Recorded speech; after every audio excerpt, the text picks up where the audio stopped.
est 17h14. La colonne d'assaut des hommes du raid est lancée. On entend des détonations. Le rideau métallique s'ouvre. À l'intérieur, on aperçoit un homme à terre. L'assaut final est donné, longuement nourri à l'arme automatique.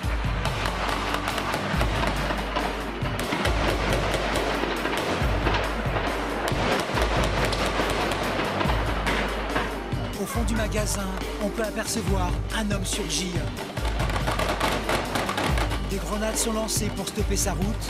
Le forcené armé est immédiatement stoppé par des dizaines de coups de feu. Les otages peuvent enfin sortir de l'enfer, se mettre à l'abri.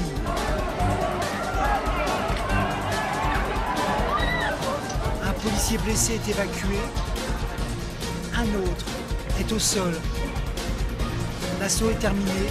Il a duré moins de 3 minutes. Depuis l'attentat, mercredi 7 janvier, au siège de Charlie Hebdo, la France vit au rythme des événements qui ont suivi la fuite des frères Kouachi. Dans la nuit du 10 janvier, Hamdi Koulibaly, auteur d'un autre attentat dans un magasin hyper cachère, fait à son tour 4 victimes, dont un agent de police. La France subit des menaces par des djihadistes de Syrie. Les menaces sont mises à exécution. D'après nos sources, Hamdi Koulibaly et les frères Kouachi faisaient partie de la même organisation terroriste. Une filière afghane aidée, Hayat Boumedienne, a quitté la France. La femme la plus recherchée de France se trouve en Syrie. La Turquie a confirmé lundi 12 janvier la fuite, via son territoire, d'Aya Boumedienne, l'épouse d'Hamdi Koulibaly.